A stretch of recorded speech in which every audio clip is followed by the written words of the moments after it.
Hello and welcome to this episode of The Unnoticed Entrepreneur with me, Jim James here in the UK. And today we're going to the Big Apple to New York to meet Howie Zales. Howie, welcome to the show. Hey, Jim, how are you? Look, I'm really excited because you and I are going to talk about how you have managed to build a business from being a sports cameraman into having both a course and now a multi-million-dollar business in video. How you've got that noticed using podcasting, why you never engage in political tweets, and also some tips from you about live streaming for entrepreneurs. So Howie, just tell us a little bit about your business first, so my fellow unnoticed entrepreneurs have the opportunity to know you better. Sure. Again, my name's Howie. I have two businesses focused in the television production world. HJZ Productions is my first business. I started in 2000. We hire sports and entertainment TV crews around the United States.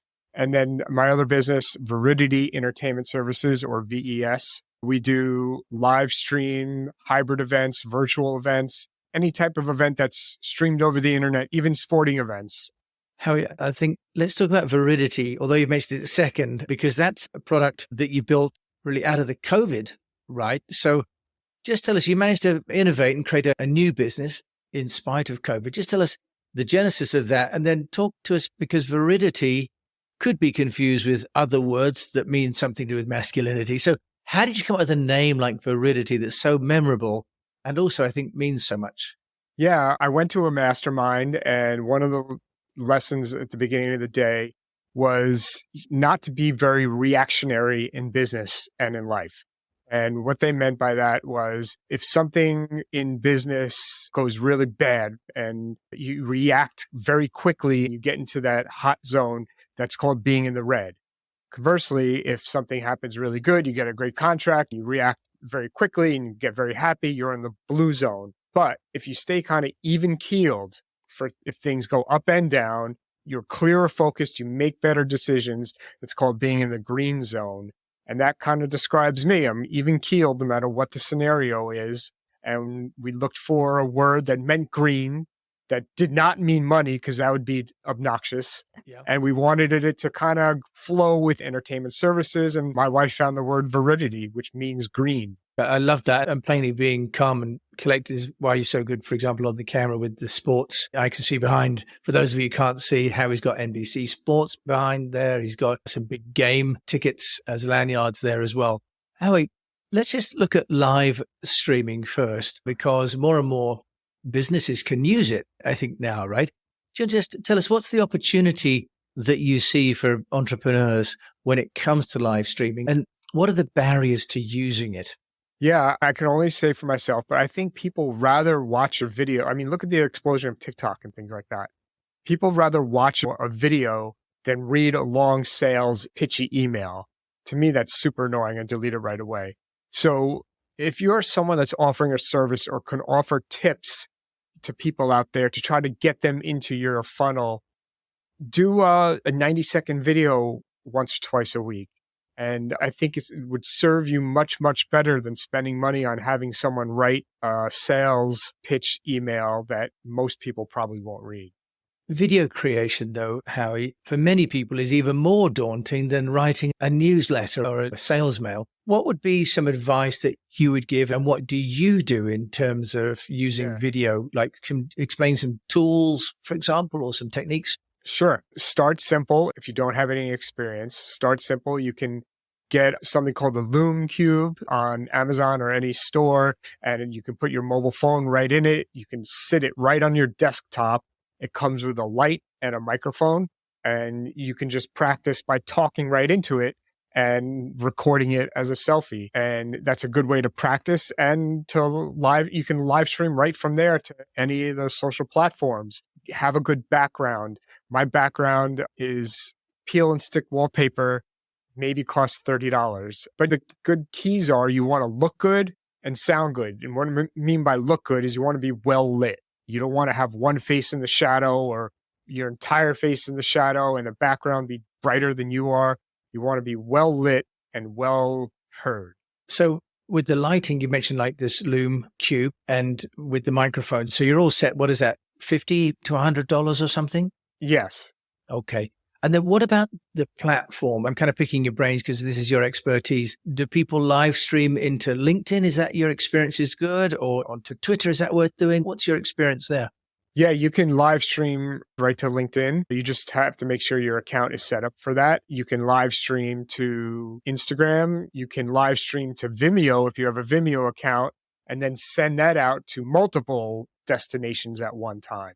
Right. In fact, Riverside that we're using now also has the option to live stream to Facebook, LinkedIn, and Twitter as well. So I guess the overall message, Howie, is that live streaming is no longer the preserve of big companies, is it? What we used to call OTT, right? The over-the-top broadcasters. Now it's in the home or in the office. And something that we're just getting into this year is shopping live stream. So if you have products to sell and you can line up 10 or 15 products, we can do a live stream, and basically a person could be watching right on their mobile device, iPad, computer.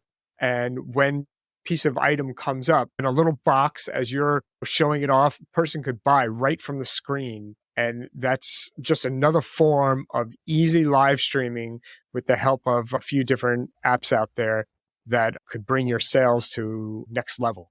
Oh, wow. Can you mention an app that you know, Howie, where you could live stream and have a shopping cart, a bit like QVC, the old Barry Diller? It's like QVC, but for live streaming. Yeah. The one we use, it's called Firework, and it works great. And feel free to contact me and I could put you in touch with the right people.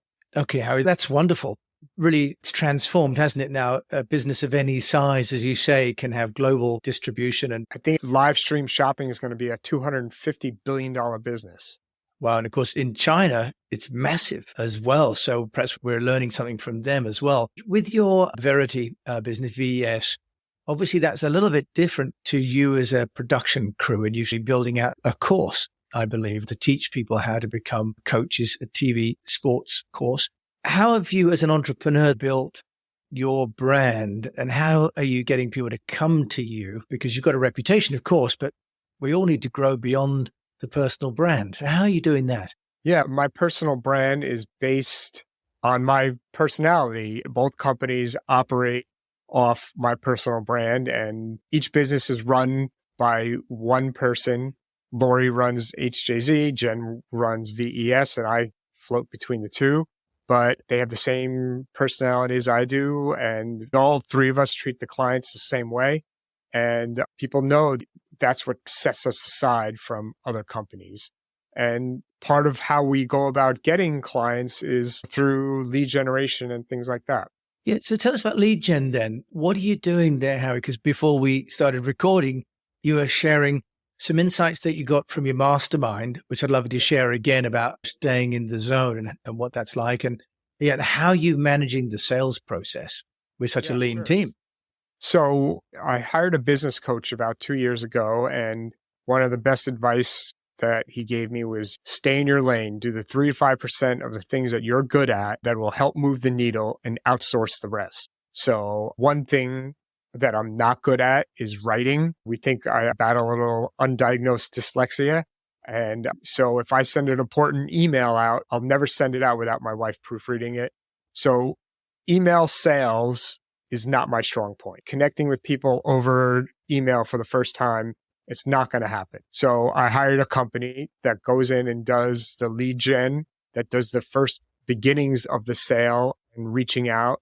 And then if it's determined that they're a good fit and we're a good fit, then I'll take it from there. But it's just a way to help move the needle without wasting a lot of my time.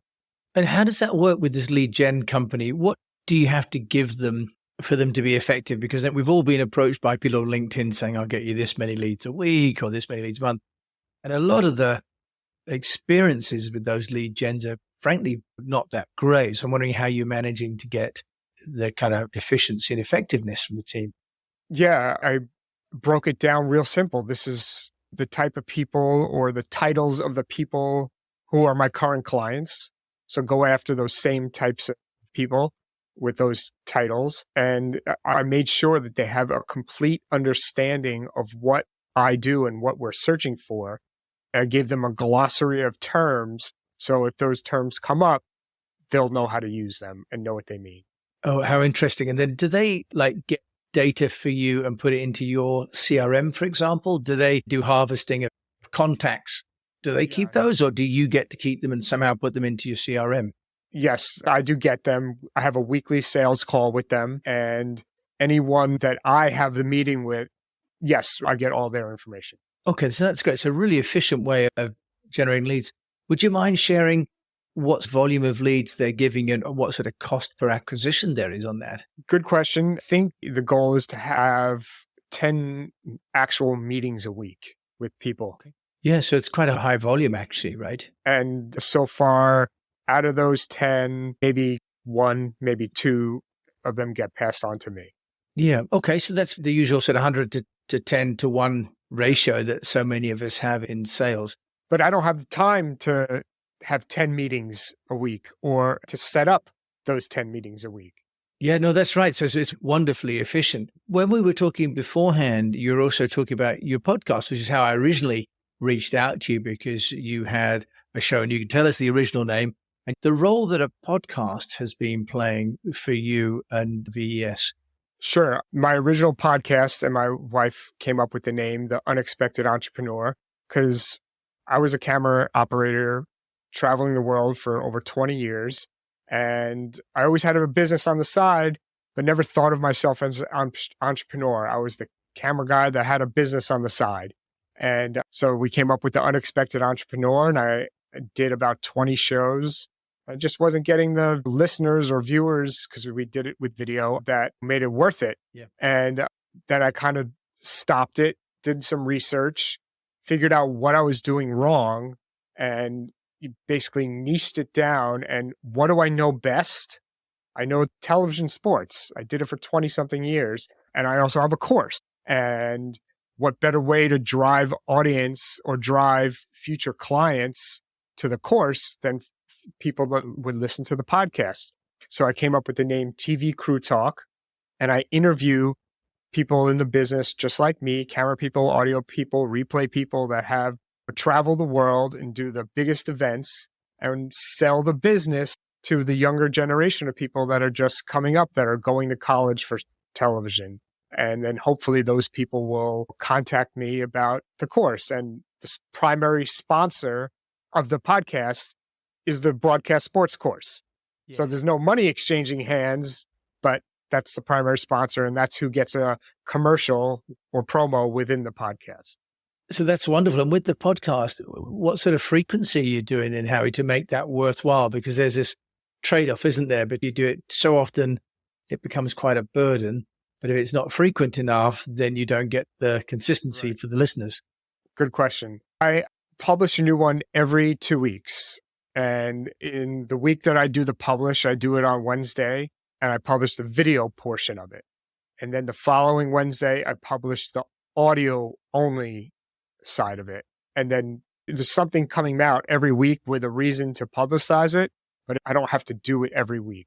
Okay, I'm interested to hear that you're doing video separately to audio. What's the difference, do you think, in terms of audience engagement between doing the video and doing the audio, or is just the video on YouTube and the audio on the podcast distribution? So several reasons I do the video. One, I'm in TV and I'm selling TV, right? So how could I not do it? I also own a business that its primary function is live streaming. So how do I not do that?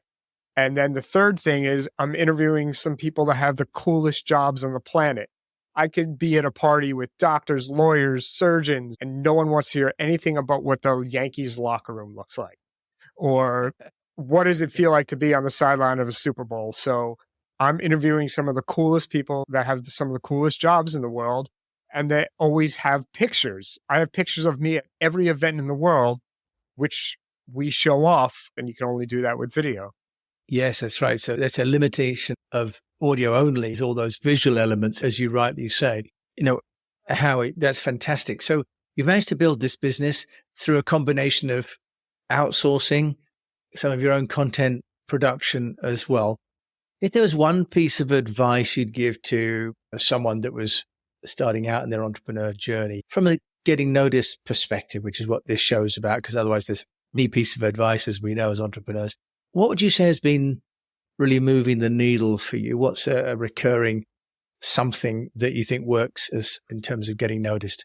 Yeah, I think to get noticed, you need to put yourself out there. Social media definitely helps. And you just need to treat people the way you want to be treated. It's a very small world. People move around from company to company. So if you have a bad relationship or something bad happen between you and a person at a company and they go to another company you were trying to get business from, they're never going to hire you. So you got to treat every relationship like gold.